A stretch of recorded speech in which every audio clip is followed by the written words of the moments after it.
taxis and once, improbably enough, a bright yellow school bus. How the hell, Greer had to wonder, did that get here? Lopez, cradling his saw, zoned out with his eyes closed while Donlin kept track of their progress. "We should be approaching the palace," Donlin finally announced, studying his laptop in the back seat. "Well, Hassan," Greer asked, "anything look familiar?" Hassan pressed his face to the dark glass and peered out. He'd grown up in this area, he'd owned the best grocery, he'd had a wife and 2 daughters.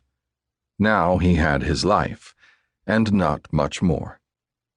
"Yes," he said, "you will come to a place in the road that goes 2 ways. "A fork," Lopez said from all the way in back. "Okay, a fork," Hassan said. He hated them all so much that he was afraid they could hear it in his words, however innocent they might be.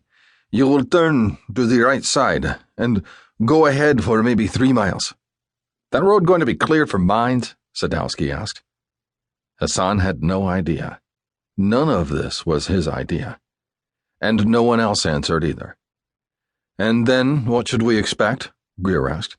"You will see the walls, high walls, maybe 10 feet high, and great iron gates." "If they haven't been stolen," Sadowski said with a knowing smirk. "They will not have been stolen," Hassan said with certainty. "People here are too afraid." "Of Saddam?" Lopez piped in. "We've got him, or haven't they heard?" "Not Saddam. They are afraid of the alkalis." "What's so scary about these alkalis?" Lopez asked. What could Hassan say to that? How could he explain to these ignorant men, these barbarians, who the alkalis were? But he had to tell them.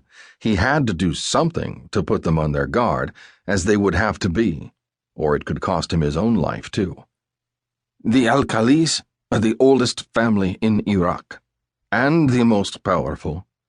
This was once their palace. Saddam took it."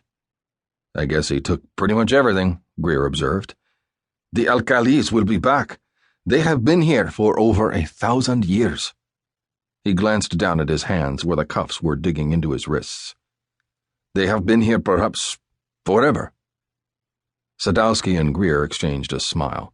It was just this kind of mumbo-jumbo that made these people such easy pickings. "So what?" Greer asked. "So they've been around a while." "There are stories," Hassan said, knowing full well that they were mocking him. He tried to turn his hands to increase the circulation. "The alkalis have powers. Strange things happen there. You have to be very careful." "Who you gonna call?" Lopez sang out, shaking his weapon. "Ghostbusters!" The soldiers laughed, though Hassan had no idea why. It crossed his mind, for an instant, that if he could just find a way to kill them all himself, and he wouldn't hesitate, he could commandeer the car and escape. But to where? The Humvee rumbled on, over a road covered with so much wind-blown sand that at times it was impossible to see. Sadowski leaned toward the windshield and stared through the glare. He couldn't get the question of landmines out of his head. 2 of his pals from the 3rd Infantry Division had been in a 19-ton Stryker armored combat vehicle that had been hit by a roadside bomb just the week before, and each had left a leg behind. Far ahead, unless he was imagining it, he thought he saw some whitewashed walls rising like a mirage out of the desert sands. If these were the walls Hassan had been talking about, his estimate was way too low.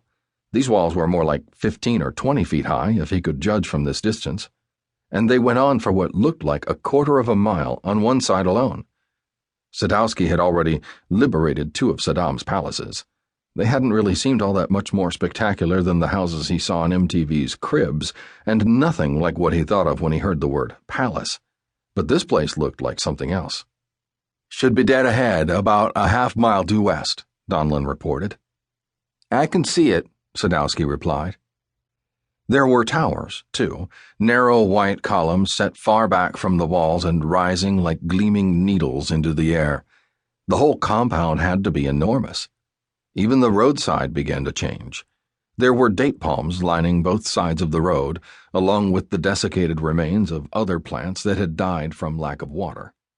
Sadowski could imagine that this was once a very grand